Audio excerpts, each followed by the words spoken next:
اب ڈی چوک اسلام آباد میں ابھی تک شیلنگ ہو رہی ہے، لڑائی کا سلسلہ جاری ہے پی ٹی آئی کے ورکرز اور پولیس کے درمیان۔ امر مغل جو صدر ہیں پی ٹی آئی کے، انہوں نے آ کر ڈی چوک میں ان سے جو ہے نا اپنا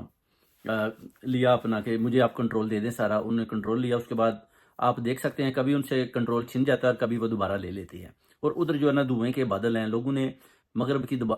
اپنا جو نماز بھی ادھر پڑھی ہے، لڑائی جھگڑوں کا سلسلہ جاری ہے، دھوئیں کے بادل ہر طرف ہیں۔ پولیس کبھی آگے بڑھتی ہے، شیلنگ کرتی ہے، کبھی عوام آگے بڑھتی ہے اور پولیس پیچھے بھاگ جاتی ہے، یعنی یہ سلسلہ بار بار دہرایا جا رہا ہے، اور یہ لڑائی ابھی تک لگی ہوئی ہے۔ یعنی ابھی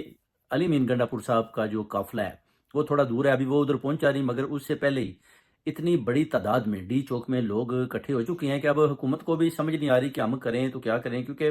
جتنی بھی پنجاب کی پولیس ہے ساری انہوں نے اسلام آباد ڈی چوک میں لگا دی ہے، اور ڈی چوک میں جو حالات ہیں وہ بڑے خراب ہیں، جو کہ اپنا